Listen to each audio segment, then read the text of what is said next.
Radhe Radhe everyone. आषाढ़ मास के कृष्ण पक्ष में जो एकादशी होती है उसका नाम है योगिनी एकादशी। तो ये एकादशी का व्रत 21 जून को रखा जाएगा। जो धार्मिक स्थल है वहाँ पर 22 जून को रखा जाएगा। तो हम 2 दिन मिल रही है हमको एकादशी, एक 10वीं को और 22 तारीख को। तो हम 22 तारीख को व्रत करेंगे और इसी तरह से हमने फ्रेंड्स अब पीला वस्त्र बिछाकर अब अपने कृष्ण भगवान की, अपनी विष्णु भगवान की मूर्ति को स्थापित कर दिया है। फूलों से हमने आसन लगा दिया है। आसन लगाने के बाद अपने गणपति जी को स्थापित कर लेंगे और उनको फूल चढ़ा देंगे। विष्णु भगवान को भी फूल चढ़ा देंगे और उनको तिलक कर देंगे।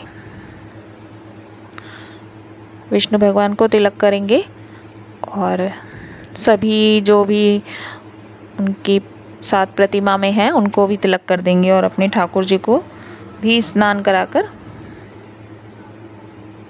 बैठा देंगे पूजा के लिए। तो इस तरह से हम पूजा कर लेंगे और फिर उनको भोग प्रसाद में आम का भोग लगा देंगे, क्योंकि ये पीला होता है। विष्णु भगवान को पीली चीज़ें का भोग लगाना बहुत ही शुभ माना जाता है। तो हमने इस तरह से तुलसा जी पहले ही तोड़ ली थी और उनको तुलसा जी भी समर्पित कर दी हैं। और फिर कलावा स्वरूप उनको गणपति जी को सबसे पहले पहनाया वस्त्र रूप में और फिर विष्णु भगवान को समर्पित कर दिया इस तरह से।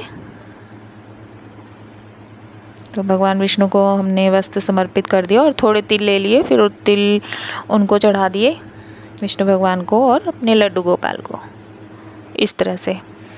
तो हम इस तरह से पूजा की विधि कर लेते हैं और इस तरह से हम पूजा करते हैं एकादशी वाले दिन। और दूध का भोग लगा देंगे और अपना दिए की थाली भी अच्छे से सजा के और हम इस तरह से, और ये जल का लोटा उसके अंदर भी तिल डाल लेंगे। फिर हम दिया जलाकर भगवान की आरती करेंगे। इस तरह से भगवान की आरती कर लेंगे।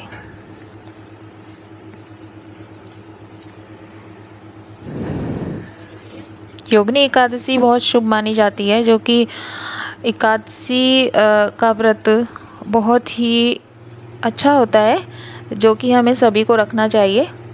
तो इस तरह से हम पूजा की शुरुआत कर लेंगे फ्रेंड्स और आरती करेंगे भगवान की। जो भी हमें आती है हम उसी तरीके से हम उनकी आरती कर लेंगे।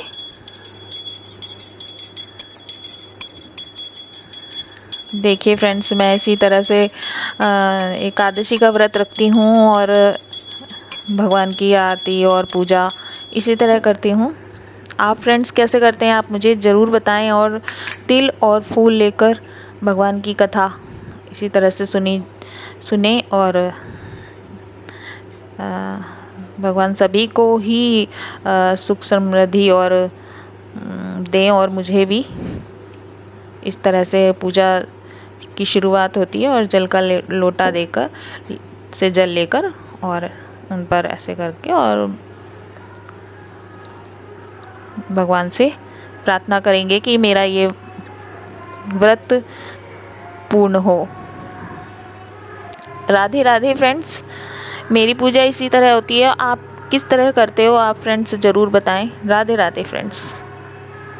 और मेरी कथा अगली नेक्स्ट वीडियो पे। राधे राधे।